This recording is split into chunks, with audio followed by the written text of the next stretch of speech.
हम आपको ये बताएंगे कि जब पूरा देश इस सफलता पर जश्न मना रहा है, तब इस सफलता के पीछे बहुत सारे सबक भी छिपे हुए हैं। और आज हम सबसे पहले आपको इसी सबक के बारे में बताएंगे और इस पूरे घटनाक्रम का एक ब्लैक एंड व्हाइट विश्लेषण करेंगे।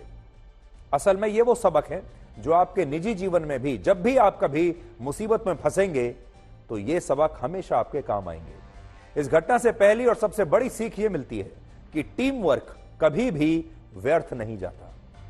यह रेस्क्यू ऑपरेशन इसलिए सफल हुआ क्योंकि इसमें केंद्र और राज्य सरकारों से लेकर तमाम एजेंसियां और बचाव कर्मियों ने एक टीम की तरह काम किया और इस दौरान टीम के सभी सदस्यों के बीच एक शानदार कोऑर्डिनेशन देखने को मिला, शानदार समन्वय देखने को मिला, जो सरकारी प्रयासों में अक्सर इससे पहले कभी देखा नहीं जाता था। यह एक ऐसा रेस्क्यू ऑपरेशन था जिसमें केंद्र सरकार, उत्तराखंड की सरकार, 5 केंद्रीय एजेंसियां, भारतीय सेना, बॉर्डर रोड ऑर्गेनाइजेशन और दूसरे देशों से आए अंतर्राष्ट्रीय एक्सपर्ट्स शामिल थे।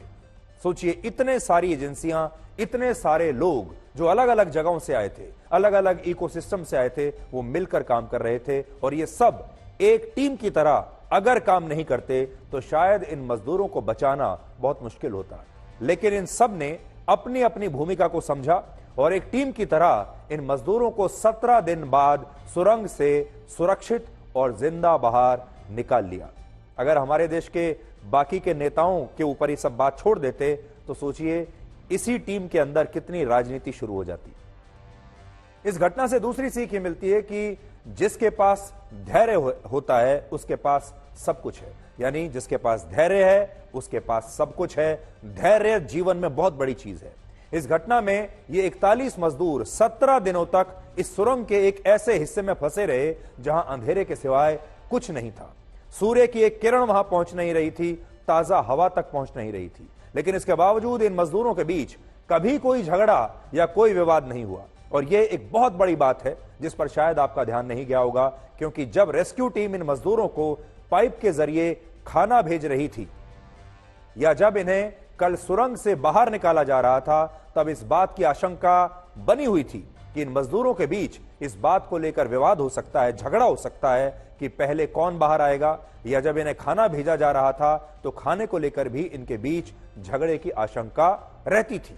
लेकिन ऐसा कुछ नहीं हुआ और इन मजदूरों ने पूरे धैर्य के साथ, धैर्य रखते हुए अपनी बारी का इंतजार किया।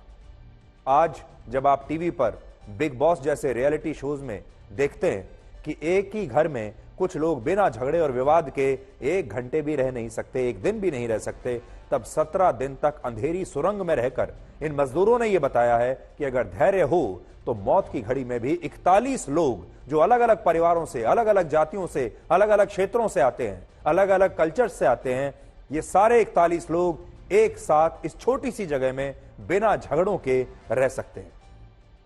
सोचिए, यही बात अगर बिग बॉस में हो, आप सब लोग बिग बॉस जैसे रियलिटी शोज देखते हैं जहां दिन भर झगड़े ही झगड़े होते रहते हैं।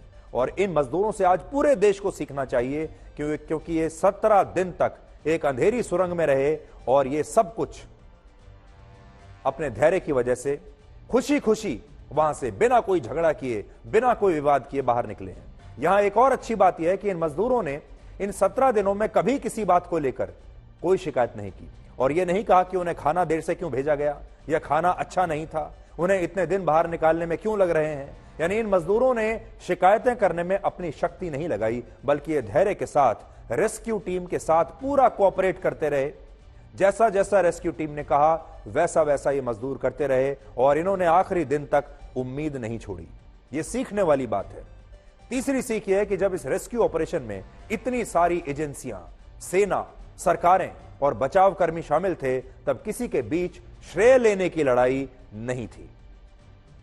अक्सर आपने देखा होगा जब मल्टीपल एजेंसीज होती हैं तो वो आपस में ही लड़ना शुरू कर देती हैं और सबसे बड़ी लड़ाई होती है श्रेय लेने की कि आखिरकार सफलता किसके नाम चढ़ेगी। लेकिन इस बार ऐसा बिल्कुल नहीं हुआ और ये सारी एजेंसियों ने मिलकर एक सिंगल टीम की तरह काम किया। चौथी सीख यह है कि सरकार ने इस रेस्क्यू ऑपरेशन में संसाधनों की कोई कमी नहीं होने दी। जितने भी संसाधन, जितना भी पैसा, जो कुछ भी चाहिए था, सरकार ने किसी भी चीज में कोई कंजूसी नहीं की।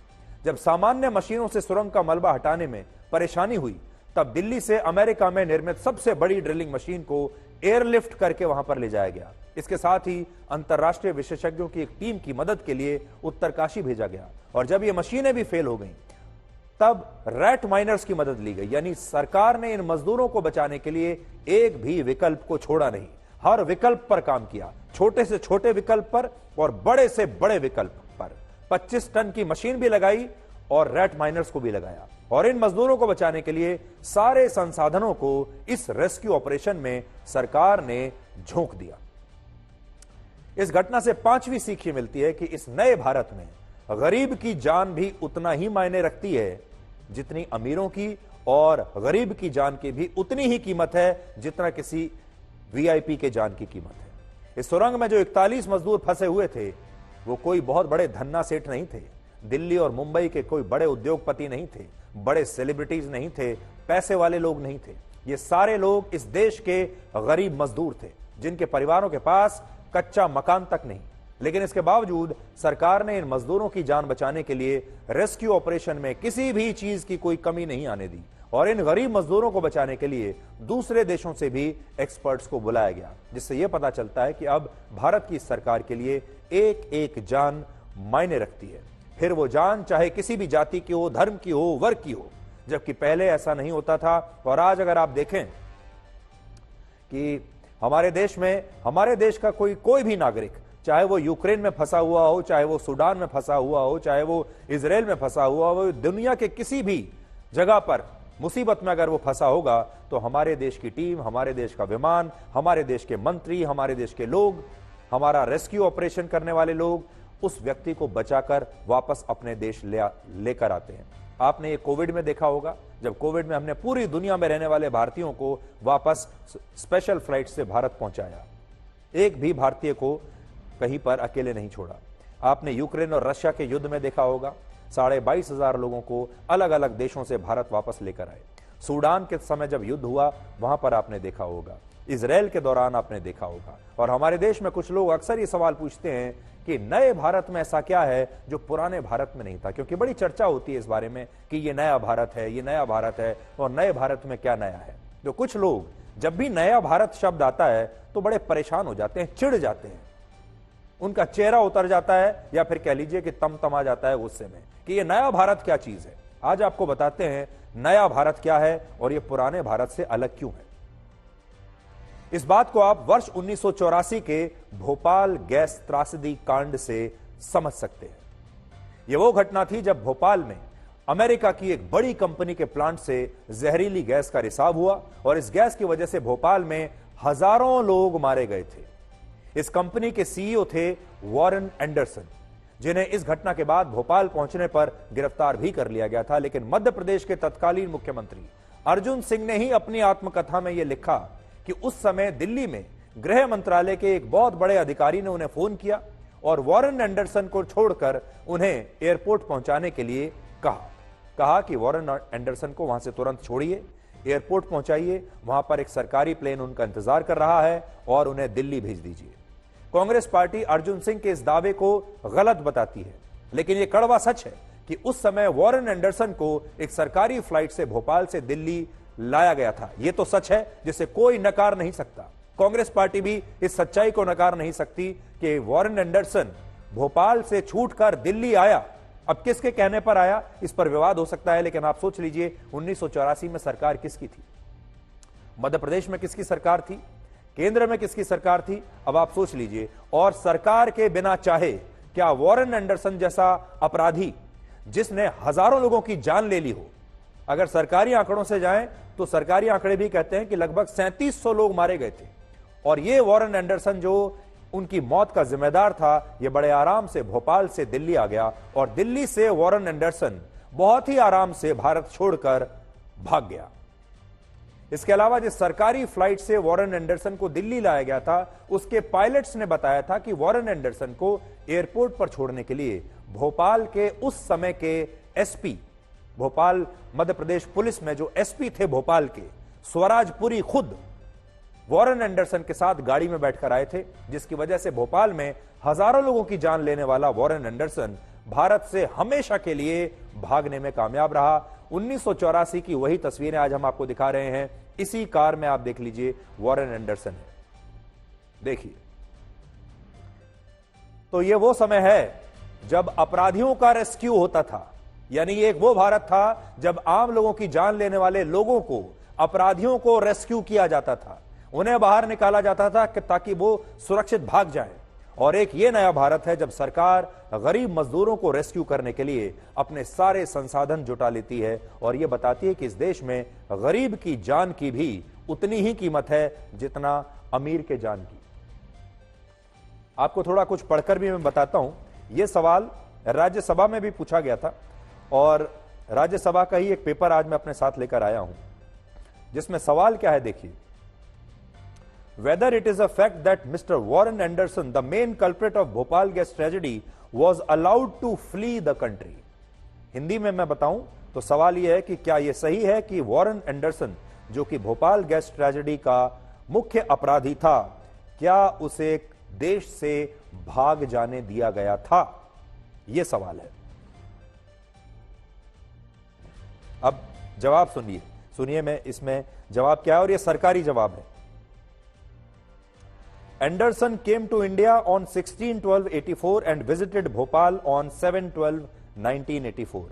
He was arrested taken into custody on 7th December 84 by the state police. He obtained bail on furnishing a personal bond of rupees 25,000 with one surety. Then he returned to Delhi on the same day and shortly thereafter left the country. Anderson did not appear before the court subsequently and he willfully jumped bail and violated the bail conditions. एक बार ये Warren Anderson भाग गया हमारे देश से तो दोबारा लौट कर नहीं आया, ना ही ये अदालत के सामने पेश हुआ, और बेल देते समय जो कंडीशंस इसके ऊपर लगाई गई थी उन सब का भी इसने उल्लंघन किया। अब आज बड़ा सवाल यह आता है कि 1984 में जब केंद्र में राजीव गांधी की सरकार थी, वो प्रधानमंत्री थे, उस समय इतने बड़े अपराधी को यहां से भागने क्यों दिया गया? कि आज भी हमारे देश में कुछ लोग ऐसे हैं जो प्रधानमंत्री मोदी का विरोध करने के लिए इस रेस्क्यू ऑपरेशन के दौरान कोई अनहोनी होने का शायद इंतजार कर रहे थे, और इससे दुखद बात कुछ हो नहीं सकती। बहुत सारे लोग हैं जिन्हें मन मारकर तारीफ करनी पड़ी, लेकिन बहुत सारे लोग ऐसे भी हैं जो मन ही मन ये सोच रहे थे कि ये रेस्क्यू ऑपरेशन भी फेल हो जाए, और जिस तरह वर्ल्ड कप में हार के लिए उन्होंने प्रधानमंत्री मोदी को ही जिम्मेदार मान लिया था, उसी तरह इस ऑपरेशन के फेल होने के लिए भी फिर प्रधानमंत्री मोदी को जिम्मेदार ठहराया जाएगा। इस रेस्क्यू ऑपरेशन से यह भी सीख मिलती है कि मशीनों को इंसान से बेहतर समझना एक बहुत बड़ी भूल है, क्योंकि इस घटना में जब सारी मशीनें फेल हो गई तब इंसान के ये हाथ काम आए, और हमारे बहादुर रैट माइनर्स ने चूहों की तरह इस सुरंग को खोदकर 41 मजदूरों की जान बचाई। और ये रैट माइनर्स सुरंग को खोद कर जो है ये चूहों की तरह खोद रहे थे, लेकिन ये शेर बनकर इन मजदूरों को बाहर बचा कर लाए।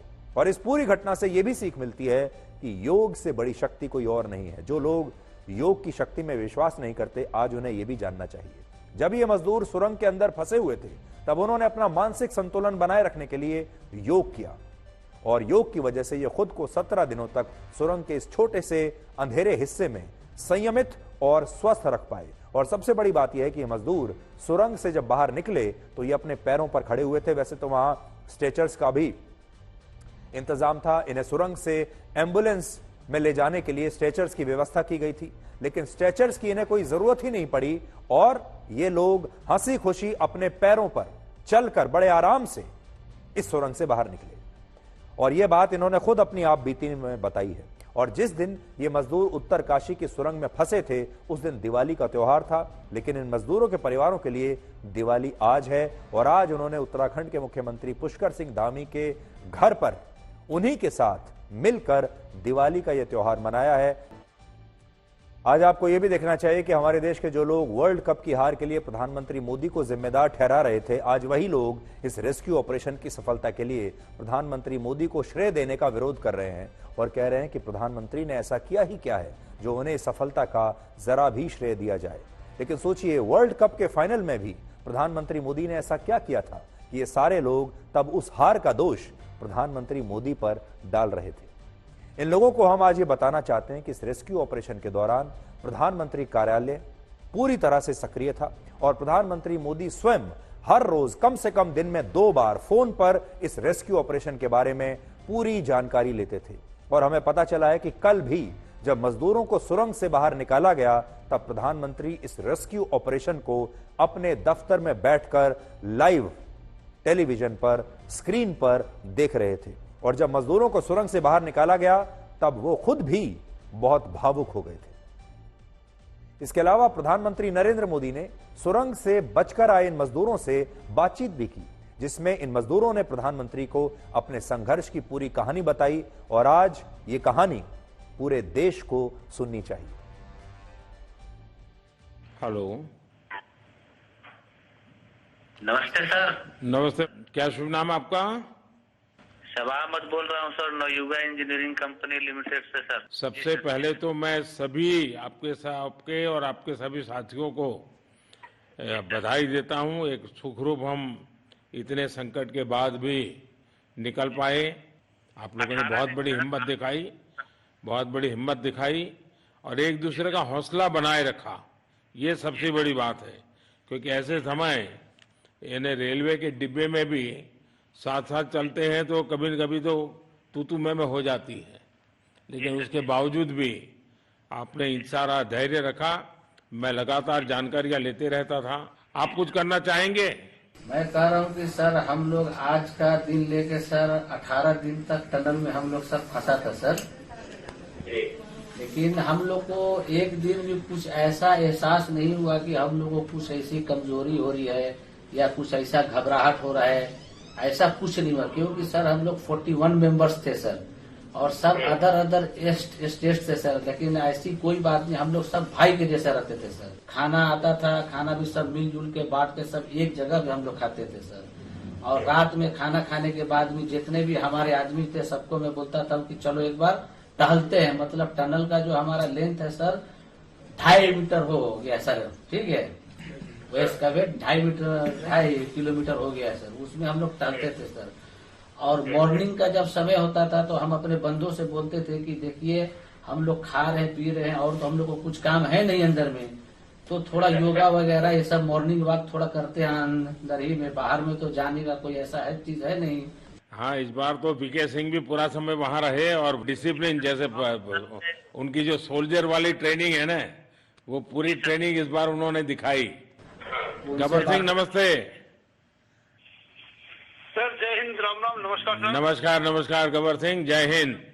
देखो गब्बर सिंह, मैं तुम्हें तो विशेष रूप से बधाई देता हूं, क्योंकि मुझे डेली रिपोर्ट हमारे मुख्यमंत्री जी बताते थे कि आप दोनों ने जो लीडरशिप दी और जो टीम स्पिरिट दिखाया, मुझे तो लगता है शायद कभी किसी यूनिवर्सिटी को एक केस स्टडी तैयार करना पड़ेगा कि गब्बर सिंह नेगी गांव का व्यक्ति, उसमें वो कौन सी लीडरशिप क्वालिटी है कि इससे संकट के समय में भी अपनी पूरी टीम को संभाला।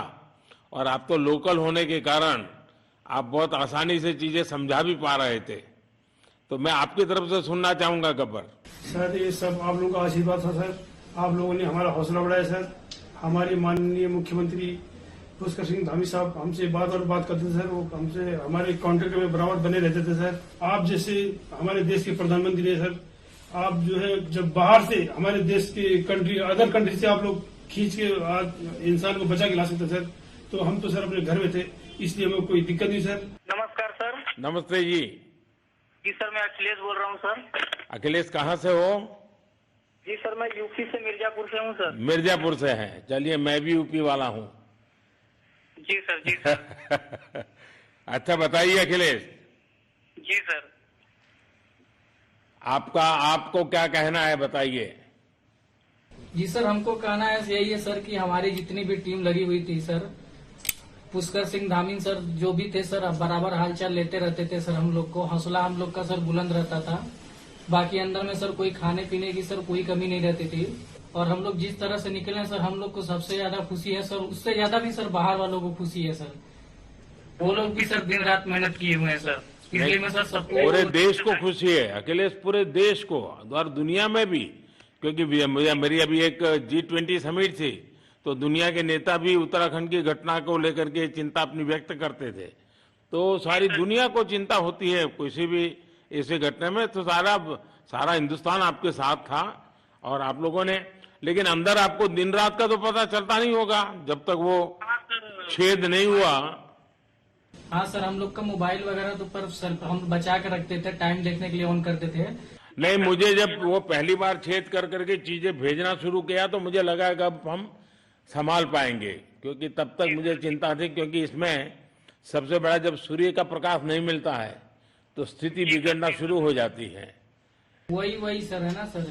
आप में से कोई साथी था, उसका भाई तो कह रहा था 2-3 दिन पहले कि बस मैं तो ये निकलते उसको घर ले जाऊंगा, अब मुझे यहाँ काम करने नहीं दे रहा है। जी सर, वो तो है सर, मतलब अब भाई भी हैं सर वहाँ पे। हाँ। जी सर। जी सर, नमस्कार सर, मैं सोनू कुमार साहब बोल रहा हूँ सर। हाँ सोनू कुमार जी, बताइए कहाँ से हैं आप? मैं सर बिहार से हूँ सर। कहाँ से? बिहार में छपरा जिला से हूँ सर। छपरा से हैं, अच्छा। ये बताइए। ऐसे है कि सर जब हम लोगों का मन उबने लगा, हम लोग को लगा कि ऐसा कि हम लोग यहाँ पे बहुत बोर फीलिंग कर रहे हैं, तो हमारे घर से भी इन्होंने ऐसी सुविधा की कि हम उनसे बात कर सके, जिससे हमारा मन हल्का रहता था सर। नहीं, लेकिन फिर भी भाई ये बहुत चिंता का समय था, आप लोगों ने अच्छा अपने आप को संभाला, लेकिन आप लोगों ने जो हिम्मत बनाई है वो आने वाले दिनों में भी देश के कई नागरिकों को ये प्रेरणा देगी कि संकट के समय हमने ऐसा क्या करना चाहिए, ये जरा अंदाज तो आएगा सबको।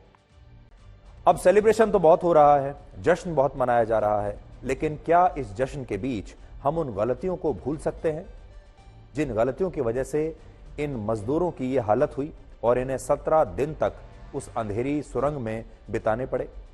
इसलिए आज हम उन गलतियों का भी एक पोस्टमार्टम करना चाहते हैं जिसकी वजह से ये दुर्घटना हुई और हमारे 41 मजदूर 17 दिनों तक जिंदगी और मौत के बीच ऐसे फंसे रहे। इस दुर्घटना का सबसे बड़ा कारण है प्रकृति का दोहन। उत्तराखंड और हिमाचल प्रदेश ये भारत के दो वो पहाड़ी राज्य हैं जहां पर्यटन के नाम पर प्रकृति का शायद सबसे ज्यादा दोहन हुआ है और अब भी हो रहा है। आज इन दोनों राज्यों में बाढ़ और भूस्खलन की घटनाओं में असामान्य रूप से वृद्धि हुई है और अकेले उत्तराखंड में आज ऐसे कई गांव और तहसील हैं जहां पहाड़ों के धंसने से लोगों के घरों में भी दरारें आ चुकी हैं। और इस संकट की वजह से आपको याद होगा जोशीमठ में भी सैकड़ों लोगों को अपना घर छोड़कर बाहर जाना पड़ा और यह सब कुछ सिर्फ इसलिए हो रहा है क्योंकि सरकारों ने और लोगों ने विकास और पर्यटन के नाम पर इन पहाड़ी क्षेत्रों में प्रकृति का दोहन शुरू कर दिया है। आपको जानकर हैरानी होगी कि वर्ष 2000 से लेकर 2020 के बीच यानी 20 साल में उत्तराखंड में 50,000 हेक्टेयर के फॉरेस्ट एरिया में कंक्रीट की सड़कें, पुल, सुरंग और बड़ी बड़ी इमारतों और 5 स्टार होटल्स का निर्माण हुआ है, सब कुछ 20 साल में। यानी पहले पहाड़ों पर 50,000 हेक्टेयर के जिस इलाके में सिर्फ जंगल हुआ करते थे, आज वहां बड़े बड़े शहरों जैसी सुविधाएं बना दी गई हैं और इन इलाकों में प्रकृति का इतना ज्यादा दोहन हुआ कि यहां के पहाड़ अब दर्द से करहा रहे हैं। लेकिन सरकारों को यह दर्द अक्सर इसलिए नहीं दिखाई देता क्योंकि इन राज्यों में सरकार की आय का, आमदनी का सबसे बड़ा स्रोत यही पहाड़ हैं। उत्तराखंड की सरकार को हर साल लगभग 15,000 करोड़ रुपए की आमदनी अकेले पर्यटन से होती है। इसलिए सरकारों के लिए भी पर्यटन को बढ़ावा देने के लिए पहाड़ों को खोदकर वहां विकास करना एक मजबूरी हो जाता है। और इस बात को आप कुछ और आंकड़ों से आज आप समझ सकते हैं। आज से 20 साल पहले उत्तराखंड में हर साल लगभग 1 करोड़ पर्यटक घूमने के लिए आया करते थे, 1 करोड़ एक साल में। लेकिन आज हर साल लगभग 6 करोड़ लोग दूसरे राज्यों से भारत के उत्तराखंड में छुट्टियां मनाने के लिए आते हैं। और अब स्थिति यह हो गई है कि उत्तराखंड के बहुत सारे तीर्थ स्थल अब पर्यटन स्थल में तब्दील हो चुके हैं। अब ये तीर्थ स्थल नहीं रहे, अब ये पर्यटन स्थल बन गए हैं। आप हैरान हो जाएंगे जानकर कि इस साल उत्तराखंड में पहली बार लगभग 55 लाख लोगों ने 4 धाम की यात्रा की है। 1990 में मुश्किल से 1 लाख लोग उत्तराखंड में केदारनाथ धाम के दर्शन के लिए नहीं आ पाते थे। आज उसी केदारनाथ धाम में इस साल 19.5 लाख लोग पहुंचे हैं। सोचिए, जिस तीर्थ स्थल पर 1 लाख लोग भी नहीं पहुंच पाते थे, अब अगर लगभग 20 लाख लोग कुछ ही महीनों में जा रहे हैं, तो वहां प्रकृति का कैसा दोहन हुआ होगा उस तरह की सुविधाएं विकसित करने के लिए। और यहां बात सिर्फ केदारनाथ धाम की नहीं, उत्तराखंड के बद्रीनाथ धाम को भी लोगों ने एक तीर्थ स्थल से अब पर्यटन स्थल में तब्दील कर दिया है। इस साल 18 लाख से ज्यादा लोगों ने बद्रीनाथ धाम की यात्रा की है, जबकि 1990 के दशक में मुश्किल से 4 लाख लोग भी हर साल बद्रीनाथ धाम की यात्रा नहीं कर पाते थे। यानी हमने अपने तीर्थ स्थलों को एक पिकनिक स्पॉट बना दिया है, जबकि ये पवित्र स्थान अपनी आस्था का सबसे बड़ा केंद्र थे, जहां हमें पर्यटन स्थल जैसी भीड़ नहीं जुटानी चाहिए थी। लेकिन क्योंकि सरकारों ने यहां तक पहुंचने के लिए आसान साधन विकसित कर दिए, सुविधाएं दे दी, लोगों ने यहां बड़े बड़े होटल्स, रेस्टोरेंट्स, कॉफी शॉप्स बना दिए, इसलिए इन तीर्थ स्थलों पर पहुंचना आसान हो गया और इससे ये तीर्थ स्थल अब पर्यटन स्थल बन गए हैं। वरना आप सोचिए, क्या इन 20 वर्षों में हमारा देश पहले के मुकाबले ज्यादा धार्मिक हो गया है? क्या हमारी ये जो युवा पीढ़ी है ये पहले के मुकाबले ज्यादा धार्मिक हो गई है? पहले के मुकाबले अपनी संस्कृति को, अपने संस्कारों को ज्यादा मानने लगी है? इसका जवाब उल्टा है। फिर भी इतनी बड़ी संख्या में लोग अब क्यों आ रहे हैं? जवाब सिर्फ यही है, क्योंकि अब सब कुछ सुविधाजनक हो गया है। आज आप आसानी से कहीं भी जा सकते हैं। इसलिए आज अगर हम ऐसी दुर्घटनाओं को रोकना चाहते हैं तो हमें इसके लिए सबसे पहले प्रकृति के दोहन को रोकना होगा, प्रकृति से दोस्ती करनी होगी और प्रकृति के प्रति विनम्र रहना सीखना होगा। हम प्रकृति को चुनौती नहीं दे सकते, पहाड़ों का सीना नहीं काट सकते, बल्कि हमें पहाड़ों का दोस्त बनकर उनके साथ रहना होगा। इसके अलावा सरकारों को भी यह सोचना होगा कि वो कैसे पर्यटन से होने वाली अपनी आय पर अपनी निर्भरता को कम करें और बाकी के जो क्षेत्र हैं वहां से आय निकालने का कुछ प्रयास करें। क्योंकि अब ये ऐसा समय आ गया है जहां उत्तराखंड और हिमाचल प्रदेश जैसे या जो दूसरे राज्य हैं जहां पर पहाड़ी इलाका है, उन्हें यह देखना होगा कि पर्यटन से होने वाली आय की भी एक सीमा होनी चाहिए, वरना ये सारे पहाड़ एक एक करके एक दिन यही करेंगे जो इस बार हुआ। हम तो ये कहेंगे कि जब अरब के देश कच्चे तेल पर अपनी निर्भरता को कम करने के लिए अपने देश के रेगिस्तान को पर्यटन स्थल के रूप में विकसित कर सकते हैं, तो फिर उत्तराखंड और हिमाचल प्रदेश की सरकारें भी पर्यटन क्षेत्र पर अपनी निर्भरता को कम करने की कोशिश जरूर कर सकती हैं। अगर रेगिस्तान में यह सब कुछ आपको देखने को मिल सकता है तो सोचिए, इसका मतलब काया पलट और भविष्य के प्रति योजना अभी से बनाने की जो कोशिश है उस पर हमें भी ध्यान देना चाहिए। और अब देखिए, हमारे जो राज्य हैं इस तरह के, उन्हें दूसरे क्षेत्रों को अपनी आय का साधन बनाने की कोशिश करनी चाहिए।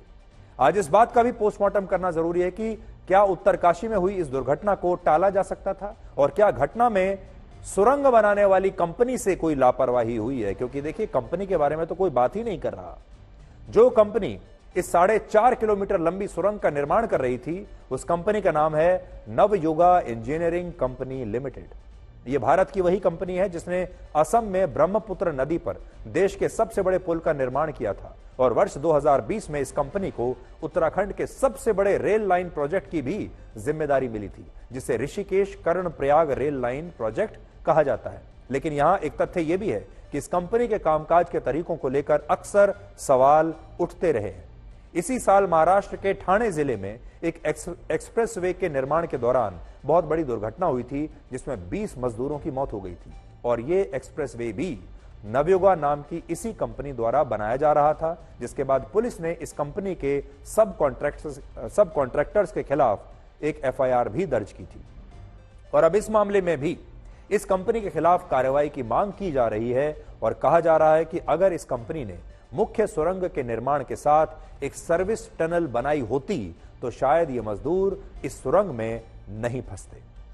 हमारी टीम ने जब इस विषय को लेकर रिसर्च की तो हमें केंद्रीय सड़क एवं परिवहन मंत्रालय की एक रिपोर्ट से यह पता चला कि सुरंग के निर्माण के दौरान भी एक एस्केप टनल बनाने की योजना थी और इस रिपोर्ट के मुताबिक यह एस्केप टनल 8 जुलाई 2022 तक बन जानी चाहिए थी।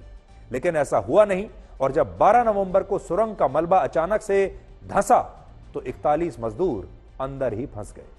संक्षेप में कहें तो 8 जुलाई 2022 तक, यानी पिछले साल ही, अगर यह एस्केप टनल बन गई होती तो ये मजदूर आज इस सुरंग में नहीं फंसते।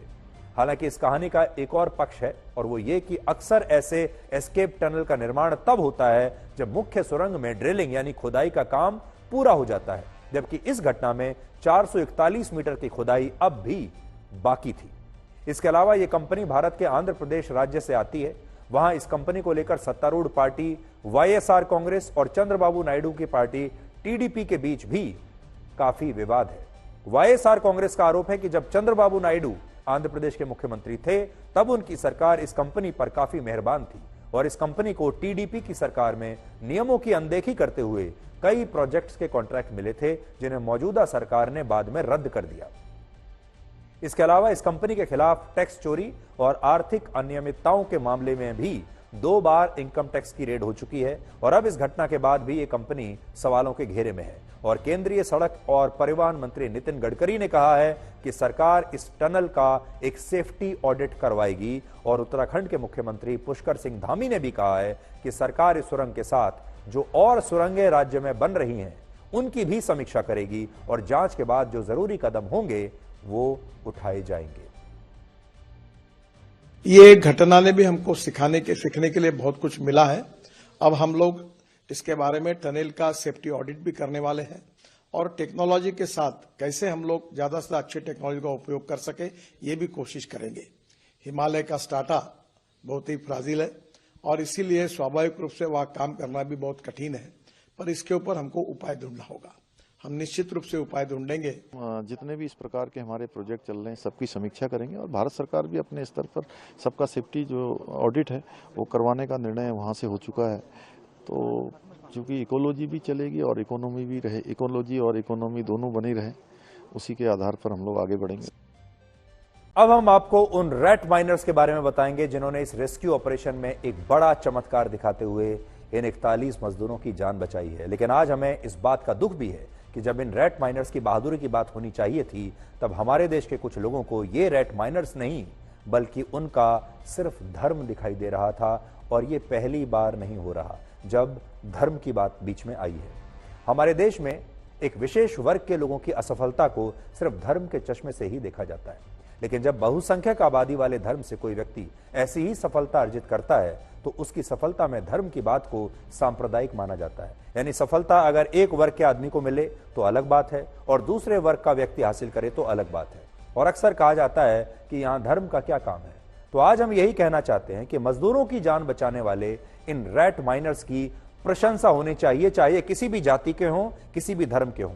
कल भी हमने आपको कहा था, परसों भी ये कहा था कि जो मजदूर 41 फंसे हुए थे, क्या आप उनकी जाति के बारे में जानते हैं?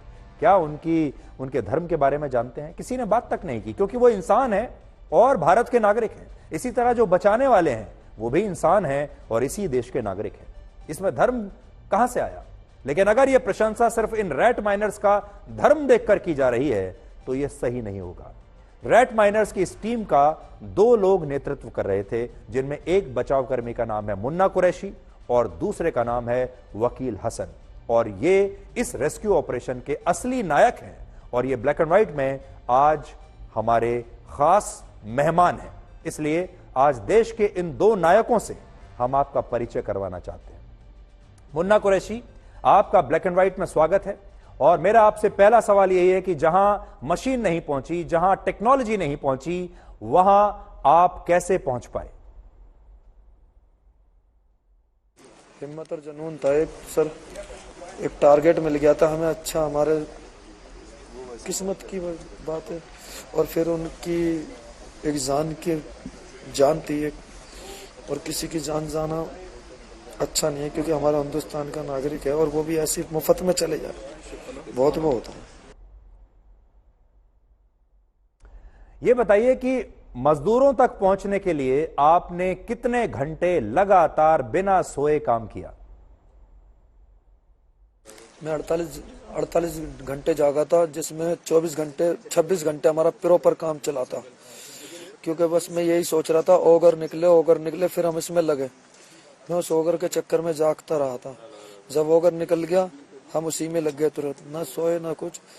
खाली जब एंड आया तो मैं अपने ओगर मशीन थी उनकी, उसी में सो गया 2-4 मिनट के लिए।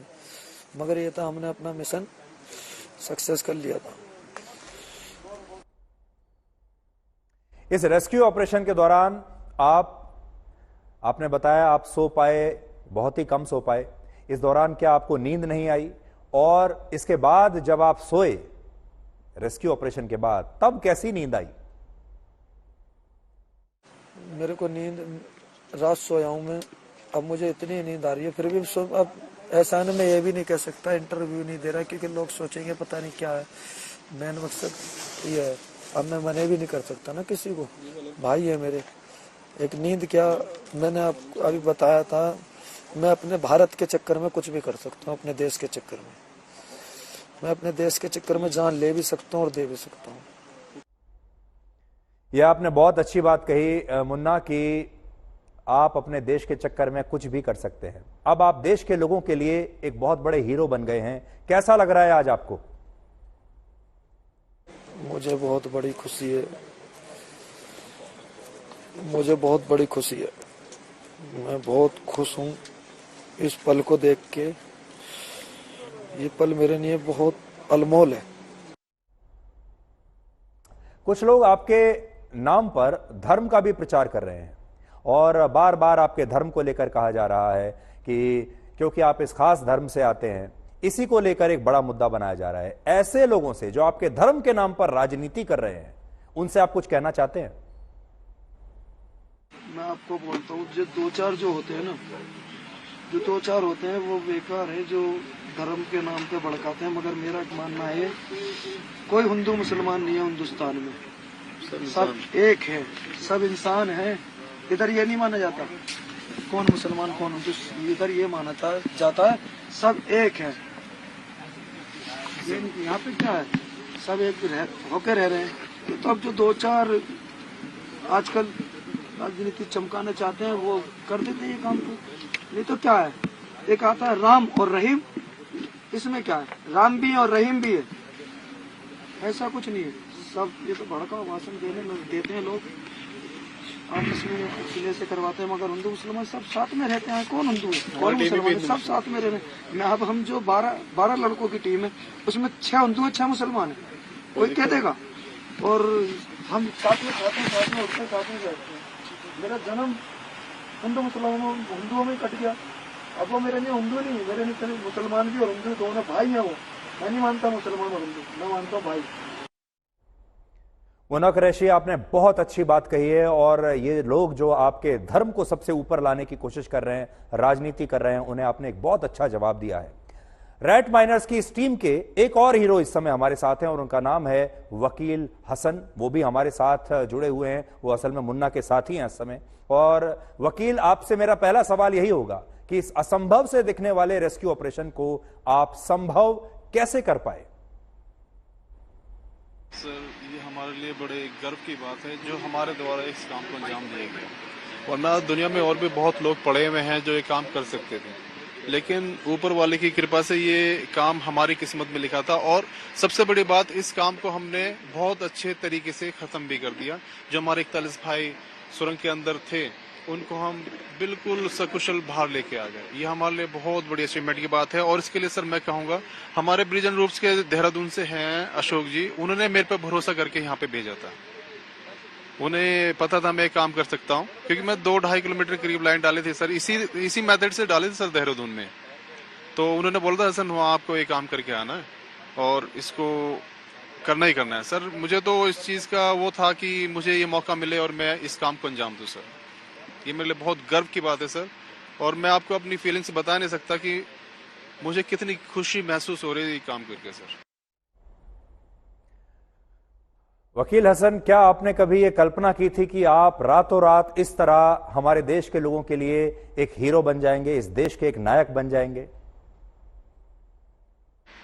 नहीं सर, मैंने कभी भी ऐसा सोचा ही नहीं था। मैं सोचा था कि बस ऐसे ही आए हैं, ऐसे ही चले जाएंगे। बट इस मौके ने वाकई मुझे इतना ज्यादा वो कर दिया कि मैं बस क्या बताऊं। सभी लोग मुझे इतने मुबारकबाद दिन में, फोन भी ऑफ हो गया सर, सुबह से 2 बार चार्ज कर चुका हूं सर। जी देखिए, जो अंदर मजदूर फंसे हुए थे, ये तो उनका एक दूसरा जन्म है, लेकिन क्या आपको भी ऐसा लग रहा है कि इतनी जान बचाने के बाद, 41 लोगों की जान आपने बचाई है, क्या आपका भी एक तरह का दूसरा जन्म है? सर बिल्कुल हुआ है, बिल्कुल हुआ है। उन्हें भी देख के और कुछ जैसे मैंने काम किया तो मुझे ऐसा लगा जैसे मैं आज ही पैदा हुआ हूँ। और सर दिल की फीलिंग्स ऐसे बिल्कुल इतना अच्छा लग रहा है कि मैंने कुछ किया आज समाज के लिए, देश के लिए। सर एक हर व्यक्ति का सपना होता है सर, वो मैंने किया आज, वो मेरा सपना पूरा हुआ सर। जी, अब आपसे वही सवाल पूछूंगा जो थोड़ी देर पहले मैंने मुन्ना कुरैशी से पूछा था कि हमारे देश में ही कुछ लोग ऐसे हैं जो आपके नाम पर धर्म का प्रचार कर रहे हैं, जो आपके नाम पर धर्म की राजनीति कर रहे हैं। ऐसे लोगों को आप क्या कहेंगे? नहीं सर, मैंने अभी कुछ भी ऐसा कोई नोट नहीं किया, और कोई अगर ऐसी बात करता है तो सर मैं इस बात को बिल्कुल भी सपोर्ट नहीं करूंगा, क्योंकि मैं यहाँ पर आया हूँ ना। और सर हमारा जो एटमॉस्फेयर मैं बताता हूँ, हमारी जो आर्मी फैमिली से, मेरे ब्रदर भी और मेरे पिताजी भी आर्मी से थे, और हमारे उस एटमॉस्फेयर में हमें यही नहीं पता होता था सर कि हिंदू क्या होता है और मुसलमान क्या होता है। सभी लोग बड़ा मिलजुल के अच्छे से रहते थे। बाकी ऐसा अगर कोई कह रहा है तो सर गलत है। वे हमारे भाई थे और उन्हें लाना, अंदर से निकाल के ले आना, वो हमारा फर्ज था। अगर हम इस फर्ज से मुंह मोड़ते तो सर हमें फिर ऊपर भी मुंह दिखाने का कोई हक नहीं था सर, चाहे वो हिंदू हो चाहे सर मुसलमान हो सर। वकील हसन और आपके जो साथी हैं मुन्ना कुरैशी, आप दोनों का बहुत बहुत शुक्रिया। और आज मैं आपके लिए पूरे देश के लोगों के साथ ताली बजाना चाहता हूं, आपको धन्यवाद देना चाहता हूं और देश के लोगों को भी ये बताना चाहता हूं कि देखिए ये सही, ये असली नायक हैं। क्या आपको पता है कि जब 17 दिन के बाद ये मजदूर सुरंग से बाहर निकले तो उन्होंने बाहर निकलने के बाद सबसे पहला सवाल क्या पूछा था? जाहिर है अपने परिवारों के बारे में तो पूछा ही, बाकी चीजें पूछी, लेकिन एक सवाल जिससे जानकर आप हैरान हो जाएंगे वो ये था, इन्होंने बाहर निकलते ही पूछा कि क्या भारत वर्ल्ड कप जीत गया? क्योंकि ये तो अंदर थे और इन तक शायद खबर पहुंच नहीं रही थी। असल में इस रेस्क्यू ऑपरेशन का वर्ल्ड कप से और ऑस्ट्रेलिया से एक दर्द का रिश्ता है। जिस ऑस्ट्रेलिया ने भारत को वर्ल्ड कप में हराकर हमारे देश के करोड़ों लोगों को एक दर्द दिया था, उसी दर्द को ऑस्ट्रेलिया से ही आए एक और एक्सपर्ट ने इस रेस्क्यू ऑपरेशन के जरिए कम भी कर दिया। इसीलिए मैं कह रहा हूं कि ऑस्ट्रेलिया से यह दर्द का रिश्ता है। ऑस्ट्रेलिया के मशहूर टनलिंग एक्सपर्ट आर्नोल्ड डिक्स ने इस रेस्क्यू ऑपरेशन को सफल बनाने में एक बहुत बड़ी भूमिका निभाई। आप लगातार उनकी तस्वीरें देखते आ रहे होंगे कई दिनों से। और इस तरह से वर्ल्ड कप में भारत को हराने वाला ऑस्ट्रेलिया इस रेस्क्यू ऑपरेशन में भारत की जीत का एक वजह भी बन गया, जीत की एक वजह बन गया, जिसके लिए ऑस्ट्रेलिया के प्रधानमंत्री ने भी आर्नोल्ड डिक्स की तारीफ की है। और आर्नोल्ड डिक्स ने भी कहा है कि ऑस्ट्रेलिया सिर्फ क्रिकेट में ही अच्छा नहीं है, बल्कि वो टनल में होने वाले रेस्क्यू ऑपरेशन में भी माहिर है। Thanks. Thanks, Mr. Prime Minister. Thank you for your thank you. But it's, sir, as an Australian, sir, if you're watching, it's been my privilege and my pleasure to show that we're fantastic at not just cricket. I love cricket, but we do other things as well, including tunnel rescue. And how about that? 41 people, all out, all safe, everything's perfect. And Mr. Dix. दो और लोग हैं जिनकी तारीफ होनी चाहिए। एक है उत्तराखंड के मुख्यमंत्री पुष्कर सिंह धामी, जो दिन रात इस रेस्क्यू ऑपरेशन में लगे रहे। उन्होंने एक बहुत ही सक्रिय भूमिका इस ऑपरेशन में निभाई है। लेकिन एक और व्यक्ति हैं जिन पर शायद आपकी नजर नहीं गई होगी, लेकिन आज प्रधानमंत्री मोदी ने भी उनकी तारीफ की है। इसलिए अब आपको केंद्रीय राज्य मंत्री जनरल वीके सिंह के बारे में कुछ बताना चाहते हैं, जो इस रेस्क्यू ऑपरेशन के दौरान उत्तरकाशी की टनल में लगातार मौजूद रहे। और वो एक तरह से वहां कैंप किए हुए थे और वहां कैंप करके मजदूरों को बाहर निकालने में अपना पूरा सहयोग, पूरा योगदान और अपने अनुभव का पूरा फायदा इन लोगों को दे रहे थे। और रेस्क्यू टीम और सरकार के बीच वो समन्वय का काम कर रहे थे, और ये काम उन्होंने पहली बार नहीं किया है। जनरल वीके सिंह 78 वर्ष के हैं। सोचिए, 78 वर्ष की उम्र में वो इतने मुश्किल हालात में वहां दिन रात बैठे रहे। और वीके सिंह भारतीय सेना के 24वें प्रमुख रह चुके हैं, भारतीय सेना के चीफ रह चुके हैं जनरल वीके सिंह, आप जानते होंगे। और वो पिछले कुछ वर्षों में कई बड़े बचाव अभियानों में सरकार की तरफ से सक्रिय भूमिका निभा चुके हैं। यानी जब भी इस तरह की कोई चुनौती आती है सरकार के सामने, तो सरकार की पहली पसंद जनरल वीके सिंह ही होते हैं।